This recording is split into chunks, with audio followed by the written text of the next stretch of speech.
Yamuna Tiravanachari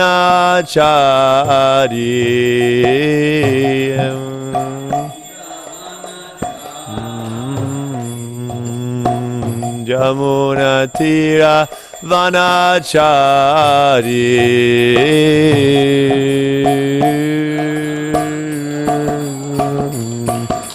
Jaya Radha Madhava Kunja Bihari Gopi Jana Vallabha Girivardhari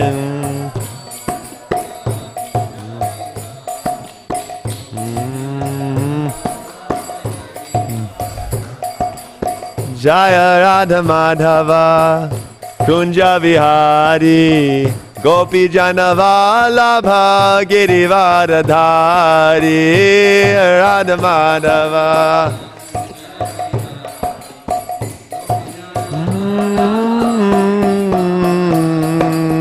Yashoda Nandana Brhat Janaranjana Yashoda Nandana Brhat Janaranjana Yamuna Tiravanachari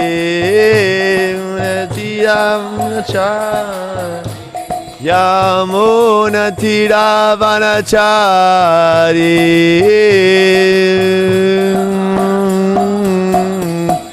Jaya Radha Madhava Kunja Bihari Gopi Jana Vallabha Girivardhari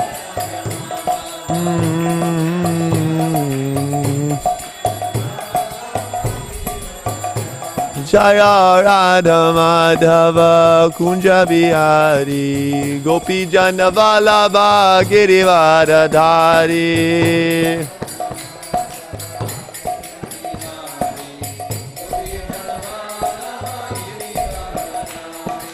Jaya Radha Madhava Kunja Bihari Gopi Jana Vallabha Girivardhari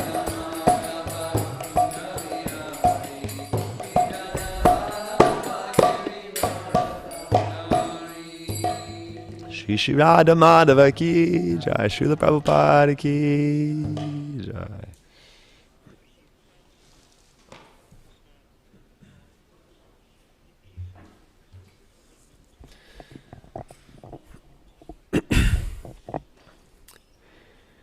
Om Namo Bhagavate Vasudevaya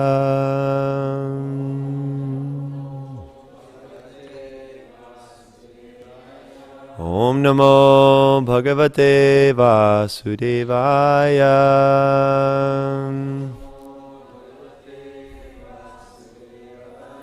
Om Namo Bhagavate Vasudevaya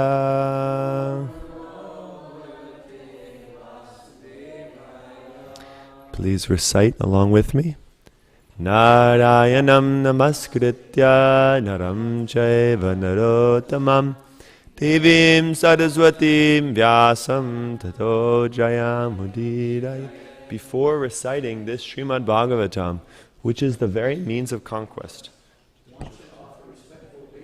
unto the personality of Godhead, Narayan, unto Narayan Rishi, the supermost human being, unto Mother Saraswati, the goddess of learning, and unto Srila Vyasadeva, the author. Nashta prayeshu abhadreshu nityam bhagavata sevaya bhagavati utama shloke bhaktir bhavati naishtiki.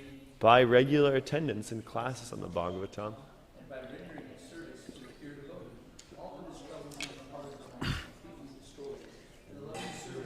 personality of Godhead, who is praised with transcendental songs, is established as an irrevocable fact. Om Ajnanatimirandasya Jnananjana Shalakaya Chakshurun Militam Jena Tasmai Shri Gurave Namaha. I was born in the darkest of ignorance. My spiritual master opened my eyes with the torchlight of knowledge. I offer my respectful obeisances unto him. Srila Prabhupada ki jai. So good morning, everybody. Hare Krishna. Happy to be here with all of you in person and, as I'm learning, online. Many Bhagavatam listeners at a distance. So thank you all for your kind attention. As of yesterday, we concluded the epic battle between Lord Varahadev, the incarnation of Krishna as a boar, and the ferocious asura called Hiranyaksha. And at this point, we're zooming out again, and this is chapter 20 of Canto 3, and we are hearing about... No problem. And we're hearing about Shaunaka Rishi speaking with Sutta around the assembled sages in Naimisharanya forest, which we started the whole Bhagavatam with. By the way, I was just reminded that for those of you online who don't know who I am, or in person who don't know who I am, my name's Brhat Mrdanga Das, and I help to supervise the Krishna House projects around North America, so I come here to try to serve Nanda Braja and Drishtadyumna in their sincere effort to make Western outreach possible in Dallas. So, I don't personally find my mind is captured just reading the translation, so I was thinking just do a quick summary and then we can go on and have some discussion. So I'll just review. Sutta Goswami is Shaunaka Rishi, as the head of the assembled sages in the forest of Naimisharanya, he is asking, okay, so now Lord Varahadev, he has put the earth back in its orbit, because you'll remember the earth had fallen into the ocean of Garbhodaka, which is filling the bottom half of each universe. And so Lord Varahadev went and picked it up and placed it back. And so Shaunaka Rishi is asking, so now what happened? Now that the earth is back, what did Swayambhuva Manu do to help people on the path of enlightenment? And then he glorified Vidura and wanted to know more about his conversation with Maitreya. He said Vidura is such a wonderful person. He's a great devotee of Krishna, and he actually left his home because Duryodhana was such a cruel person and shot vicious words at Vidura. And Vidura said, you know what? I've been trying to help and it's not working, so I'm going to go. I'm going to go check out the holy places and absorb myself in Krishna consciousness. And so he left. And he was born of Vyasadeva. And Shaunaka says that he's not less than Vyasadeva himself, this great sage who actually compiled the Bhagavatam and all the Vedas. And so then he asks, what did he inquire from Maitreya Rishi, the sage? And he says that when devotees come together and speak, they must have talked about Krishna and Krishna's pastimes. That's just what happens, right? Krishna says in the Gita, Machchitta madgata prana bodhayanta parasparam kathayantas chamam nityam tushyanti cha ramanti cha. That what do pure devotees do? They always have their mind absorbed in Krishna. Bodhayanta parasparam, they're always enlightening each other and sharing their realizations and what they've heard about Krishna. And as a result of doing this, tushyanti ramanti, they feel great happiness and satisfaction. So hopefully, those of you listening in, as I attempt whatever feeble attempt I'm able, if you feel satisfaction and bliss, that means that we're doing the process right. That means I'm properly representing Srila Prabhupada by just repeating what I've heard, and you all are properly being listeners by giving your kind attention. So Bhagavatam class should be a great joy every morning. Unfortunately, for myself, it's not always that way, so we have to go on. Nashta prayeshwa bardarshu nityam bhagavata sevaya. We go on every day, and gradually we will get the taste for it.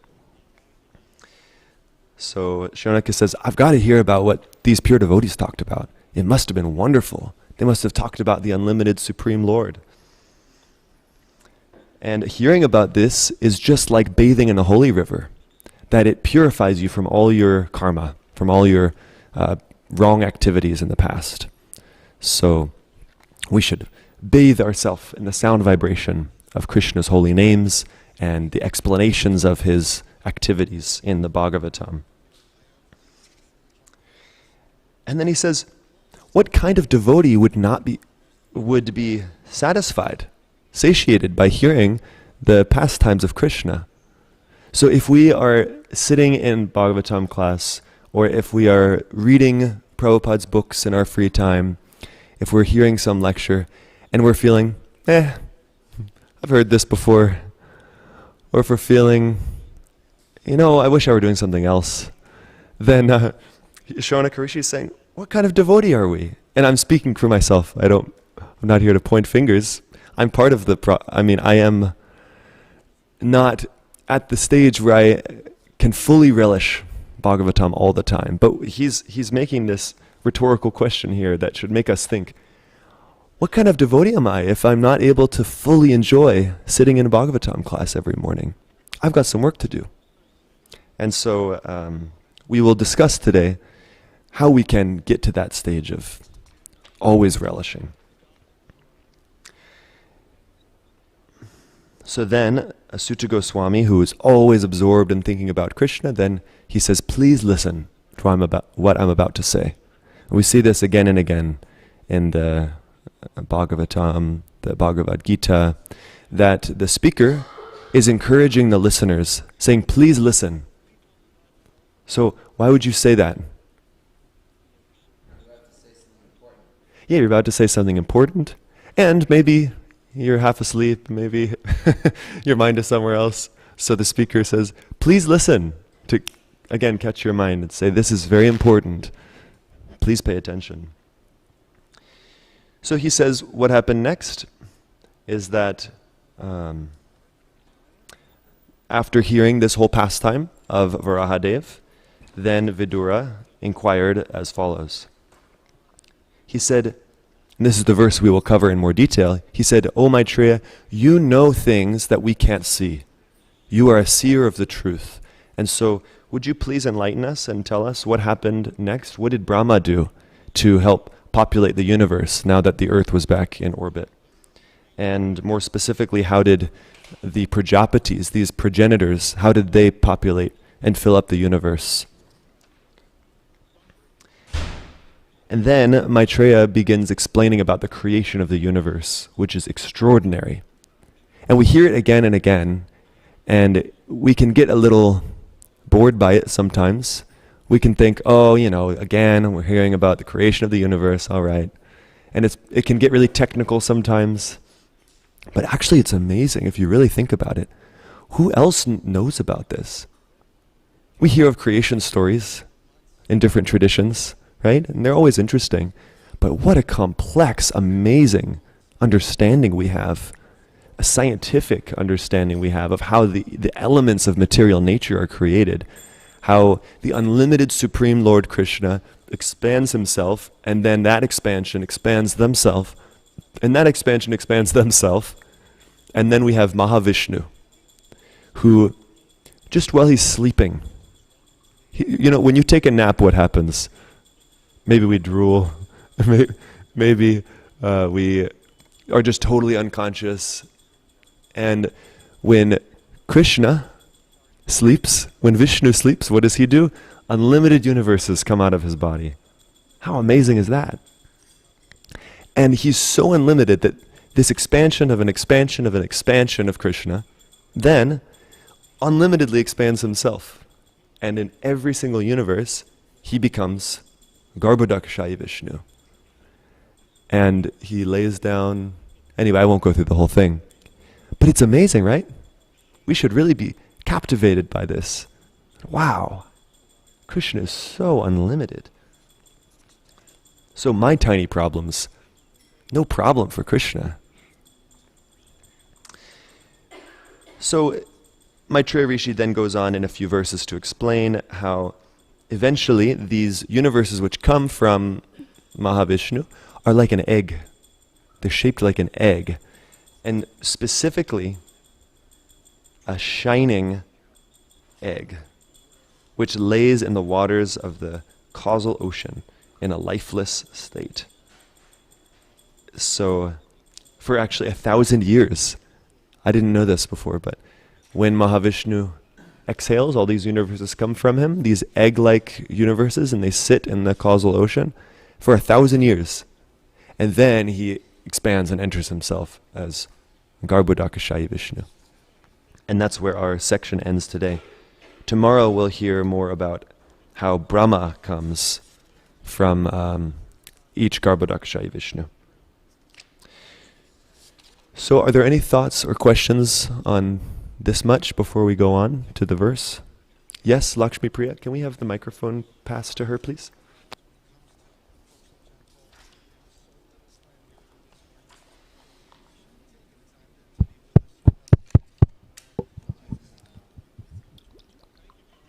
Hare Krishna. Hare Krishna, Krishna Krishna, Hare Hare. Haribo. Haribo. So my question is, when you say 1,000 years, is that 1,000 Earth years? Ah, good question. Let's see if Prabhupada answers that here. Otherwise, I don't know. Yeah, he does not say, but the Sanskrit says Varsha Sahasram, 1,000 years. So yeah, I'm sorry I can't say conclusively. If anyone wants to do some research, let us know later, that would be great. Okay, text 9.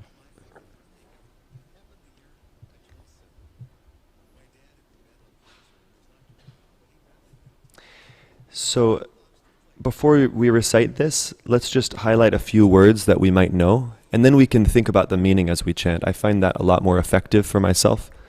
Otherwise, I can kind of mindlessly do the chanting. So, any words you all recognize here? Common words? Brahman, okay. Yep. And actually, interestingly here, that's not talking about what we usually think. The translation is, O holy sage. So this is Vidura speaking to Maitreya as Brahman. What else? Praja, which means? Yeah, it means the people. But specifically here it's Prajapati. Prajapati Pati, which is the father of the Prajapatis, who is Brahma. Yeah. Okay, anything else? You'll recognize any other words here?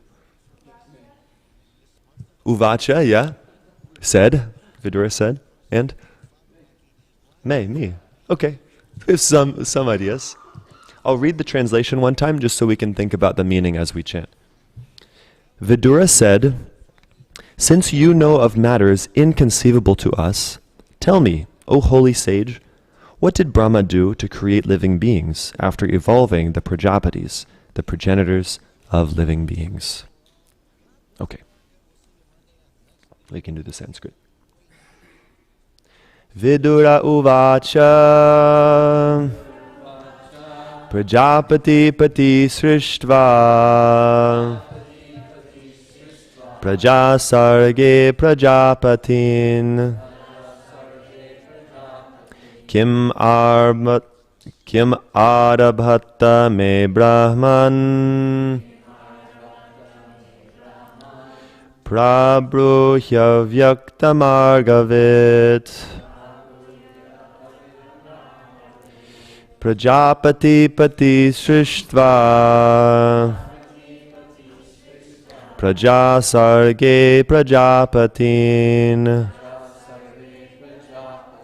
Kim arabhatta me brahman Prabruhya vyaktamargavit. Please chant, dear devotees.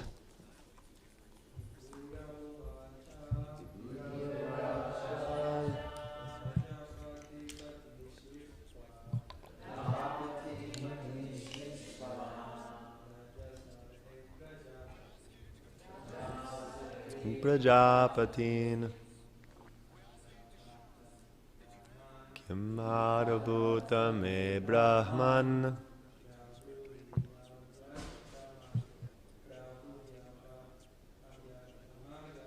prabruhya vyaktamargavit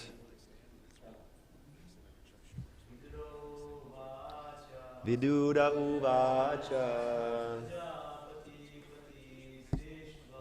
prajapati pati srishtva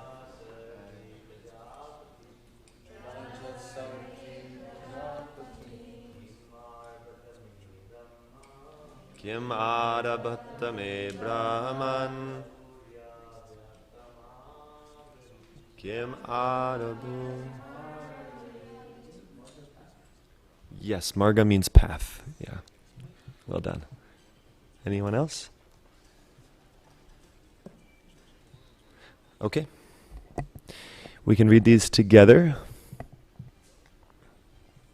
Vidura uvacha, Vidura said, Prajapati Pati, Lord Brahma, Srishtva, after creating, Prajasarge, for the purpose of creating living beings, Prajapatin, the Prajapatis, Kim, what?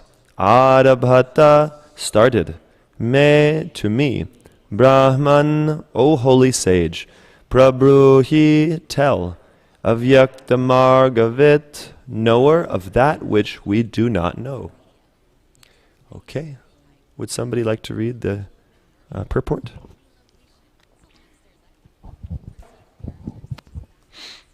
Purport, please. Significant here is the word avyaktamargavit, one who knows that which is beyond our perception. To know matters beyond one's perception, one has to learn from a superior authority in the line of disciplic succession. Just to know who is our father is beyond our perception. For that, the mother is the authority. Similarly, we have to understand everything beyond our perception from the authority who actually knows. The first, avyaktamargavit, or authority, is Brahma, and the next authority in disciplic succession is Narada. Maitreya Rishi belongs to that disciplic succession, so he also is avyaktamargavit. Anyone in the bona fide line of disciplic succession is avyaktamargavit, a personality who knows that which is beyond ordinary perception. Thank you. So this word is interesting. Avyaktamargavit. So avyakta means unmanifest or unclear, unseen. Marga is path. Vit is one who knows. So Vidura is calling Maitreya one who knows the unseen path. Isn't that interesting?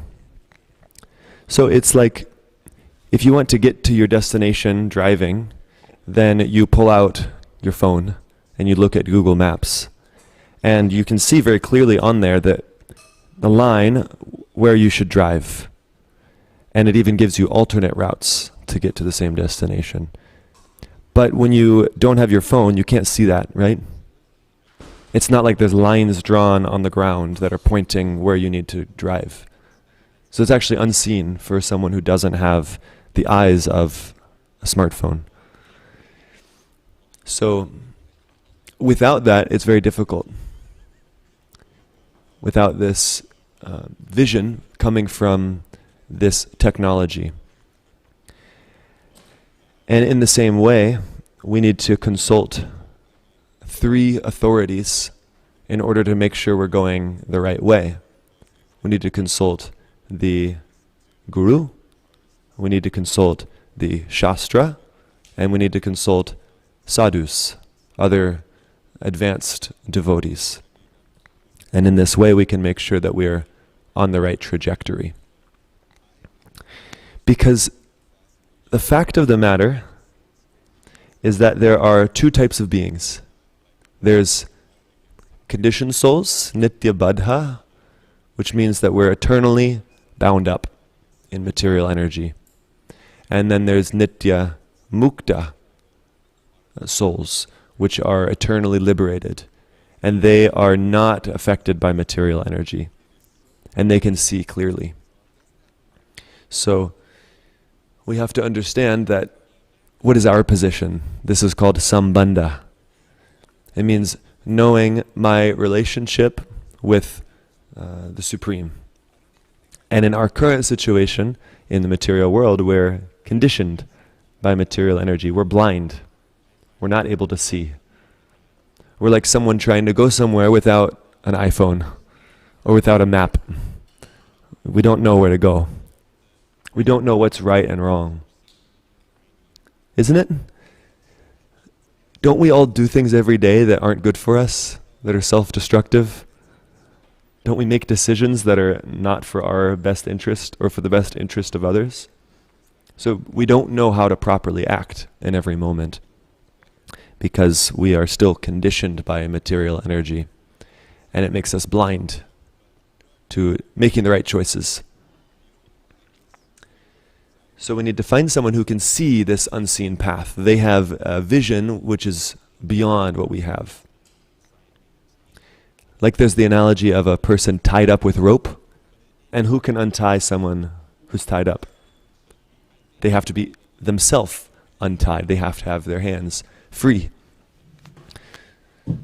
So Krishna explains, I believe yesterday we talked about this verse, Tadvidhi pranipatena pariprashnena sevaya upadekshanti te jnanam jnaninas tattva darshina.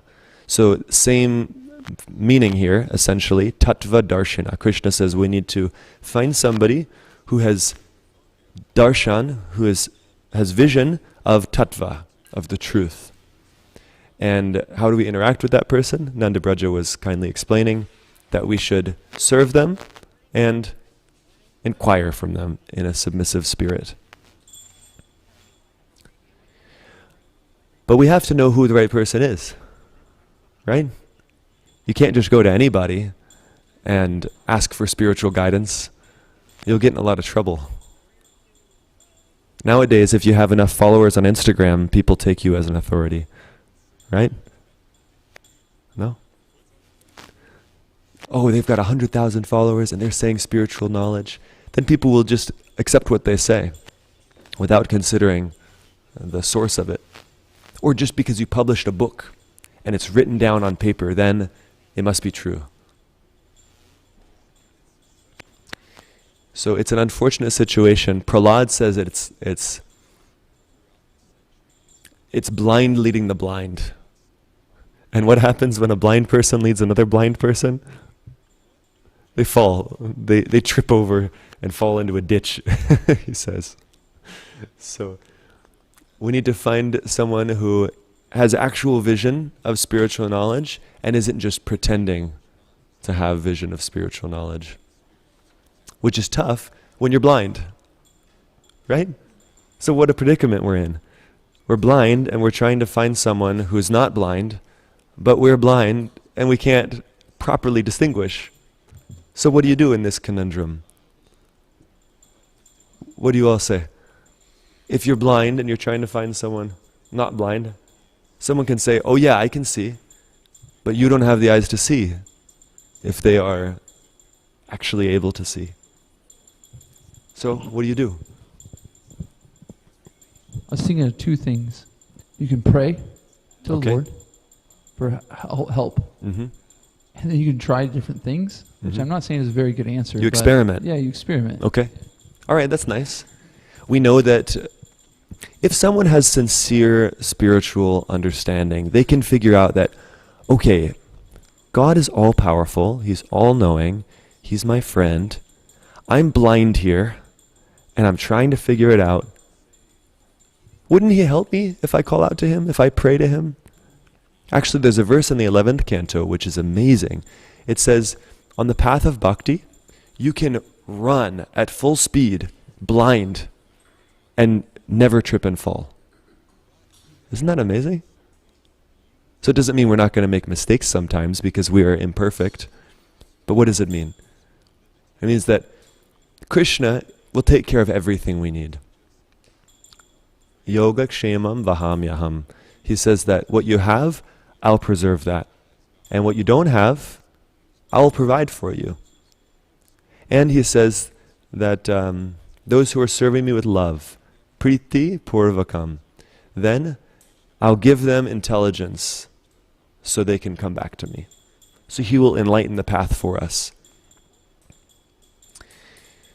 But it's scary when you're blind and trying to walk. Have you tried to do that before? Have you ever tried just to close your eyes and walk a few steps? And you're always on edge thinking, when am I going to bump into something? Or what if I trip? So that's our situation. Unfortunately, we get really proud. We think we get a little knowledge and we think, yep, I've got it figured out. Right? Do you all have this experience? Or just me? We think, I don't need any help. We don't want to take guidance. We might have a guru. We might have mentors. But how much do we really take shelter of them? How much do we really seek their instruction, their guidance? And how much do we say, yeah, I've got it figured out? So, actually remembering that we're blind is really helpful. Why is it helpful to remember your weakness, your being incapacitated? How is it helpful? If you want to say something, I'll repeat it. You remain humble. Yeah, right.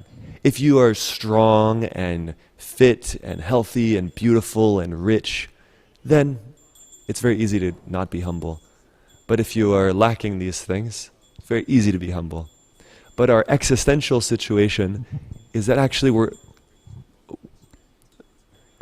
like a drop of water on a lotus leaf. Kamala dala jala jivanatala mala. In this beautiful bhajan, we're reminded of our situation.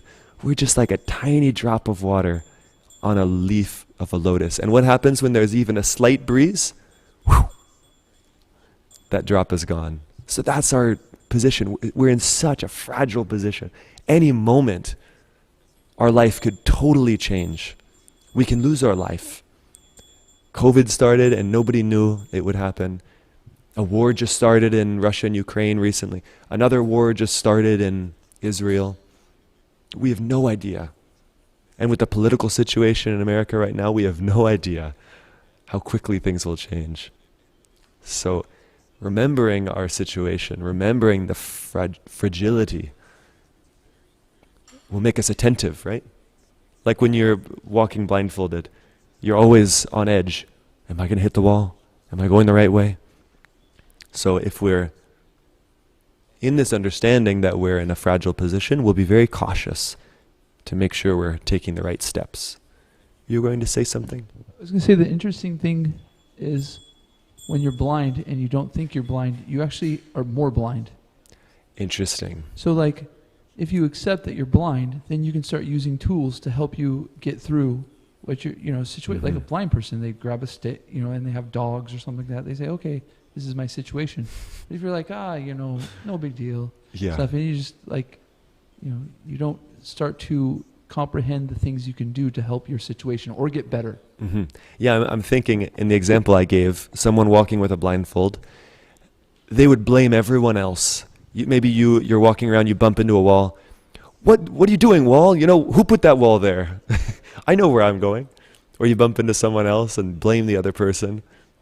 So, yeah, it's an embarrassing situation if we don't recognize that we're blind.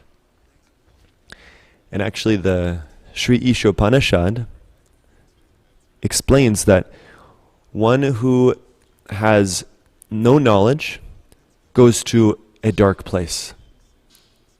Ignorance leads to darkness. Ignorance is darkness. But one who has so-called knowledge actually goes to a darker place. It's kind of like what you're saying. Because someone who thinks they have real knowledge and is misleading themselves and others, they're cheating. And they're actively directing people in the wrong way. So isn't that worse than just being totally ignorant and, in a sense, innocent? That, life is meant to enjoy. You should get a nice job and have a good career and family, and that's the whole purpose, and there's nothing more. But if you don't know anything more, then Of course, we're ultimately responsible for being in that situation. But it's better than someone saying, you worship me, I'm God.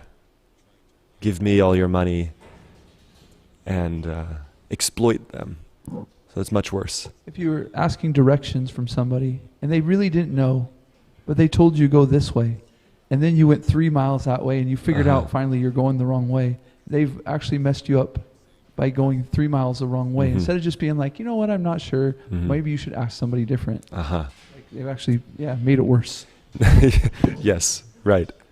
So an important principle that's coming out here is truthfulness on the part of the seeker, on the part of the blind, and on the part of the one who's not blind.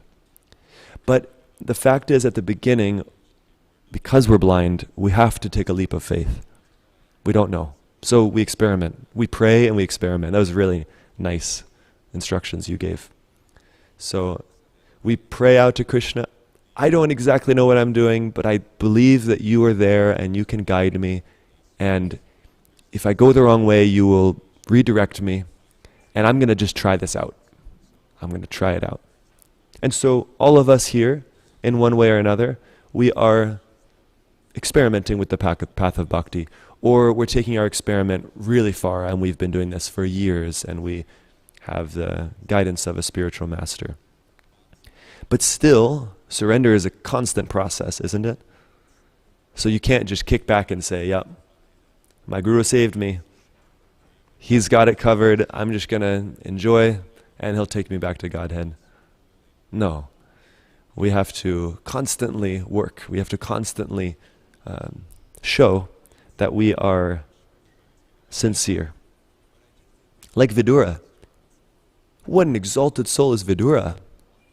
And he's asking questions that he obviously knows the answer to.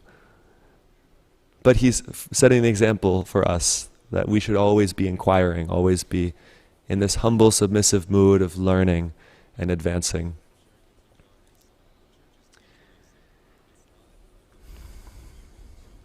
And if we're just sincere, then our experiments will lead us in the right direction. If we just develop more and more confidence in Krishna, we take a leap of faith by trusting someone who claims to be a spiritual master. We learn from the scriptures what is a spiritual master. We observe them. Are they doing what the scriptures are saying? And gradually, as you learn from them, follow their instructions, it works, then you can get a little more faith, and like that you can go on building your relationship and becoming a seer yourself, not blind, not bound. So we have about 10 minutes. I'd love to hear additions from the rest of you here on being blind, on finding a seer. Yes, Drish. Okay, let's go Claudia and then Drishtaduna. So from the perspective of a person who thinks or feels their dharma is to guide others, and you belong to an institution, no, a parampara lineage, how do you know when you are ready to start guiding others? Is that something that your guru or your guide tells you, okay, you can start now, you're ready, you know the scriptures? Like, how is that measured? Yeah. So that's one thing. And the other question is, if you are not part of a guru system, how do you know you're being honest with people, right? Like, you are ready. For example, like Sadhguru, very famous, right? He claims he never read the Gita, he never read anything. He gets all his knowledge from source, apparently, no? So how do we know that we are being honest with ourselves? Okay, nice questions. Thank you so much. So how do we know when we're ready to teach? And if someone claims to be a teacher but they don't follow scripture, how can we be sure that they are a bona fide, legitimate teacher? Okay. So we have the standing order, all of us, to be teachers. And Lord Chaitanya says, Yaradeka tareka Krishna upadesh, amaragyai guruhaya tara edesh. He says, wherever you go, with everybody you meet, just tell them what you've learned from Bhagavatam, from Bhagavad Gita. And in this way, you're a guru. And you can help to free people from materialism. But the key is being honest and not making stuff up. So if we just share what we've heard, we can quote it, that's better. Then we can share whatever we know. And in that way, we can teach. And we can do it honestly. If we try to share more than we know, then it gets dangerous. And as far as being in a formal position of teaching, that would come from a guru. They would say, yes, you're ready. I'd like you to formally accept students. And I'd like you to, and there, in ISKCON, there's a whole process for taking on that service. That's a little bit others might add. And then the other question, if somebody is claiming to be a spiritual teacher but not following any scriptures, then they're not a legitimate teacher, actually. They will mislead people. Because how can you confirm what's true? Just like even in law, if someone goes to court, what do the lawyers do? They quote the previous law cases, and they quote previous judgments. So, someone who is a guru says the same thing as the scriptures do, and they also say the same thing that other practitioners do. That's why we say, at the beginning I was explaining, Guru, Sadhu, Shastra. This is the checks and balances system to make sure that we don't deviate. Those are some thoughts. Any other additions to that, to these questions before we go on to Drishtadyumna? Okay. I was appreciating your point that if we're repeating what we hear, then we can teach. Mm-hmm. Because we are put in situations sometimes where we're not a guru who's accepting disciples in that sense. Mm-hmm. But for instance, you're sitting on that chair teaching us right now. Mm-hmm. But why are you doing it? It's because you're speaking what Srila Prabhupada said, what you've heard from other acharyas. And so we'll be put into situations to teach and stuff, but we should be prepared by studying and understanding the philosophy. Yes. I appreciate that point. Thank you. So Drishtadyumna had something? I just had a small comment. I appreciated you were talking about how you're blind and then you're looking who can see. I need someone who can see because I'm blind. And then eventually if you follow the process, you can see. And then now it's your job to help other people who can't see. Mm-hmm. So it's kind of like a chain. Yes. Or another analogy I like is there's a pandemic of materialism, and someone who's healthy, who has the cure for it, the vaccine, if they're kind, they'll share it. And so you don't have to do anything more than just pass on what you've been given. Yeah, thank you, Drishtadyumna. So other additions or subtractions? I wanted to add that, we can teach by different means too, not just by quoting scriptures. We can teach in how we act. Yes. And if we're, as a matter of fact, I've heard that when we're considered Brahmins, what somebody could do is they could follow you, even if you didn't know they were following you, Mm-hmm. and just by following you and doing what you do, they would come to the same purification process. They would be led back to the Supreme Person. Mm-hmm. So there's so many situations where we don't have to quote scriptures or say it, but how we act and how we treat people and how we Vaishnava etiquette and these things that we have. So I just wanted to add that. Thank you very much. That's really practical, because I was explaining Lord Chaitanya's instruction. Everywhere you go, everyone you meet, tell them about Bhagavad Gita and tell them about Krishna. But a lot of people we meet in the world, they're not ready to hear these things yet.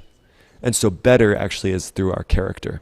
As a matter of fact, we could teach through prashadam and stuff like that, giving people, feeding people. Anyways, the act that we're doing is very important, yes. Lakshmi Priya had something.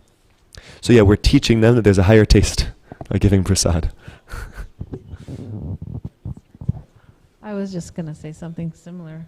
I was going to say sometimes someone will ask you a question and you just do your best to answer it, and what do you know? You're a guru now because you're pointing someone in the right way. Even giving advice to a friend, you're acting as a guru a little bit. We're all gurus. Yes. You know, whenever we help somebody with a little bit of good advice or a little bit of knowledge, it's a gradual process. We're all.